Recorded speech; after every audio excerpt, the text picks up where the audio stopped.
Emma stood behind the stage curtain, her heart beating faster than it had in years. She wasn't even performing tonight. She was just helping backstage.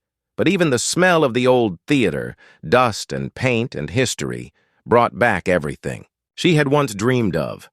She used to be on stage every weekend in college. Back then, she had believed she'd be famous by now. She thought the world would see her talent and the lights would never fade. But life didn't follow the script she had written in her head. Now, at 32, she was still chasing auditions and juggling part-time jobs. Her boyfriend, Ryan, didn't understand why she hadn't given up yet. He didn't say it directly, but she saw it in his eyes every time she came home with another rejection. Ryan had a good job in a marketing firm. He wore suits, went to meetings, had a clean desk and a growing paycheck. He was supportive at first when they were both younger, back when the idea of dating an actress sounded romantic. Now, it just sounded unstable. That night, Emma helped, set up props for a small community play. She stayed late, making sure everything was perfect. It wasn't a paid gig, but it was the only place where she still felt alive. She didn't tell Ryan she'd be home late. Lately, it didn't seem to matter. When she finally walked through the apartment door, Ryan was already on the couch, eyes on his laptop. The TV was on in the background, some sports channel. "You didn't text," he said without looking up. "I didn't think you'd notice," she replied, kicking off her shoes. He glanced at her. "That's not fair." Emma dropped her bag. "Neither is coming home to someone who doesn't ask how my night was." He sighed. "How was your night, Emma?" She didn't answer. She went to the kitchen, poured a glass of water, and leaned against the counter. "You know," he called out, "I got invited to a company retreat next month. It's in Mexico, all expenses paid." "That sounds nice.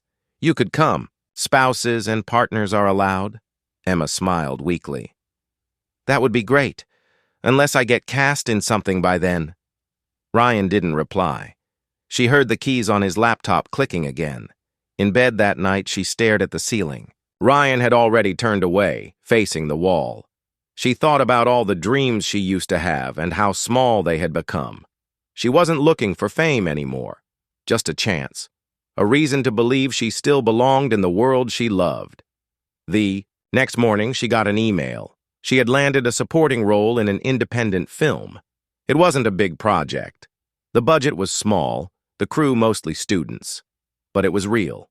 It was a step. She screamed in the kitchen when she read it. Ryan rushed in, thinking something was wrong. "I got the part," she shouted. "The film, I got it." He blinked. "Wait, really?" She nodded, showing him the email on her phone. "That's great," he said slowly. "When does it start?" "Next week. They're shooting weekends and evenings." He nodded. "So, you'll be even busier?" Emma's smile faded just a little. "Yeah, but this could lead to more. The director's connected. She said this could be submitted to festivals." Ryan nodded again. "Well, congrats." He kissed her on the forehead, then went to finish getting ready for work. Emma stood alone in the kitchen, feeling the air shift. The following week, rehearsals began. The script was intense, emotional, the kind of role she used to dream about. The director, Lila, was young but sharp. She saw something in Emma that no one had seen in years. "You're not just good," Lila told her after a table read. "You're real." Emma blushed. "Thank you." Her co-star, Jordan, was friendly and funny, younger than her but experienced. He had done several short films and had a charm that made everyone like him instantly. They practiced scenes late, into the night sometimes. The chemistry was important. The characters were close, complicated, tangled in love and guilt. Emma felt alive in those scenes. Ryan, however, started changing. He came home later. He stopped asking about the film. When Emma talked about rehearsals, he just nodded or changed the subject. One night, she overheard him on the phone in the other room. His voice was low, serious. "Yeah, she's always out now. I don't even know where she is half the time." Emma felt a chill. When he came back into the room, She didn't say anything. The next day, she met Lila for coffee to talk about the character. "I feel like something's missing," Emma said. "In the emotional scenes." Lila stirred her coffee. "Maybe draw from your own pain. Don't hold back." Emma nodded. "Okay." They talked for an hour. As she was leaving, Lila said, "I'm glad I found you. This film needed someone real." Emma smiled. "Thank you for giving me the chance." When she got home, Ryan wasn't there. His car wasn't in the garage. It was 9 p.m. She waited. At 11, he walked in. "Hey," he said casually. "You're late." "Yeah, work thing. Last-minute meeting." Emma looked at him. "You smell like perfume." He blinked. "It's probably from the office. You know how some of the women there are." She didn't reply. He walked past her into the bedroom. That night she lay awake while he slept. She checked his phone once. She had never done that before. It felt wrong, but something in her gut told her she had to. There were messages. From a number not saved under a name, just a number, but the texts were clear. "Miss you already. Last night was amazing." She doesn't know, does she? Emma's heart dropped. She put the phone back and went to the bathroom, locking the door. She didn't. "Cry. Not right away." She stared at herself in the mirror, her face pale under the soft light. He was cheating on her. All this time, while she was rebuilding her confidence, finding herself again, he was betraying her. Quietly. Cowardly. The next day, she went to set and gave the best performance of her life. Everyone clapped after her scene. Jordan hugged her. "That was incredible. You okay?" She nodded. "Yeah, just finally letting go." She didn't tell him what had happened. When she got home, Ryan was in the living room. "Hey," he said, "I was thinking we should talk."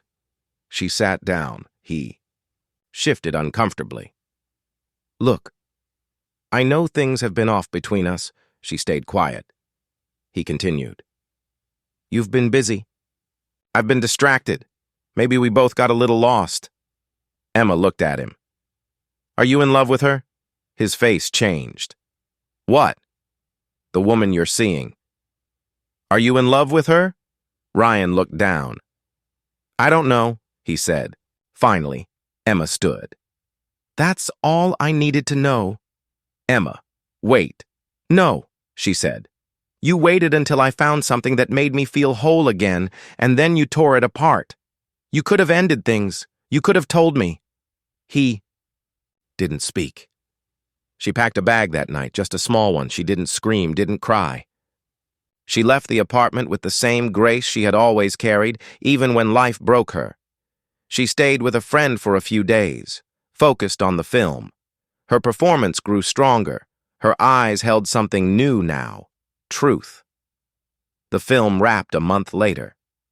Lila hugged her tightly. "You're a star," she said. Emma smiled. "I'm just finally being honest. The film did go to festivals. It got attention. People started talking about her again, not as Ryan's girlfriend, as Emma Green, actress. She got offers. Small at first, but real. And one night, when she was alone in her new apartment, she got a message from Ryan. "I saw the trailer. You're amazing." She stared at the screen, then deleted the message. She didn't need his approval anymore. The curtain had fallen on that part of her life, and this time, she was the one choosing what came next. Emma didn't sleep much after the trailer for the film went viral. The director had posted it with the caption, "Meet the actress who will break your heart and heal it again. Emma Green." Within hours, her name started trending in small, indie film circles. Actors she used to admire from afar were suddenly following her on social media. People wanted to interview her, ask her about her process, her past, her rise. But Emma didn't care about fame the way she once did. She had tasted something deeper now. Truth. She knew the value of peace. She knew what it felt like to lose herself in someone else's world and fight to get herself back. The offers started coming slowly but steadily. One was for another indie project in New York, a lead role this time. Another was a supporting part in a streaming series. But the one that caught her eye was a theater revival in Chicago. Live performances, back to the stage where she first fell in love with acting. She took it. She moved again, alone this time. A small apartment, old floors that creaked when she walked, a noisy radiator in winter. But she loved it. It felt like her. In Chicago, things moved differently. Rehearsals were long. The cast was tight. The director pushed them hard, but fairly. Emma was challenged every day, and she loved every moment of it. She didn't hear from Ryan again. After that message he sent months ago, she never responded. She blocked his number eventually. Not out of anger, she just didn't want to open any door that had already closed. But even as life moved forward, something lingered. Late one night, after a particularly emotional rehearsal, she came home to find a letter in her mailbox. It had no return address. Inside was a single sheet of paper, handwritten. I saw your performance. I never got to say this before, but I'm proud of you. You deserve all of it. I'm sorry I wasn't the person you needed. I hope you keep shining. R. Emma folded the letter and put it in a drawer. She didn't cry. She didn't smile either. It was just another thing to let go of. Weeks passed. One afternoon, after a matinee show, Emma stepped outside the theater and ran into someone she never thought she'd see again, Jordan, her old co-star from the film that started it all. He looked, surprised. Emma? She laughed. Jordan, what are you doing here? I moved here a couple months ago, he said. Doing some improv shows. Saw your name on the poster but didn't think it was really you. They grabbed coffee, talked about everything. The film, their lives since, the people they left behind. You look lighter, Jordan said at one point. Emma stirred her drink. I feel lighter. I let go of a lot of weight. They exchanged numbers before parting. She didn't think much of it. But he texted her that night. Then again the next day. Slowly, something started to grow. Not a romance. Not yet. But something warm. He came to more shows. She went to one of his. They laughed again like they used to during rehearsals. One night after dinner, he walked her home. At the door, he hesitated. Emma, I don't want to make this weird, but I still think about that night we shot the scene where your character breaks down. You were incredible. Emma smiled. I remember. I had a lot of real pain to draw from back then. He nodded. I could tell. I'm glad things are better now. She looked at him. They are. But I'm still learning. Still healing. Me too, he said. They didn't kiss. Just hugged. But it felt more intimate than anything she'd felt in years. Weeks turned into months. The play finished its run. The director offered her a spot in the next season's shows. Emma stayed in Chicago. She and Jordan started spending weekends together. Slow, careful. No promises, just presence. One afternoon, as they sat in the park with coffees, Emma turned to him. Do you ever think about what we've been through? She asked. The things we allowed? The people we trusted? Jordan nodded. Yeah, I've made mistakes too. I let someone convince me I wasn't enough. Took me a long time to stop believing it. Emma looked at the trees. I let someone convince me I was too much. He touched her hand. You're just right. It wasn't perfect. They had baggage, fear, memories that sometimes showed up without warning. But they talked, listened, chose each other every day. A year passed. Emma's career grew. She became known in theater circles as someone who brought truth to the stage. She was offered a Broadway audition, but turned it down. She liked where she was. She liked who she was with. One evening, after a quiet dinner, Jordan asked her to come with him to the lake. They sat by the water, the city lights behind them. "I was scared to love again," he said. "But I'm not scared anymore." Emma smiled. "Neither am I." He didn't propose. There was no grand speech. But in that moment, they both knew they had found what they needed, not perfection, just honesty. And that was more than enough.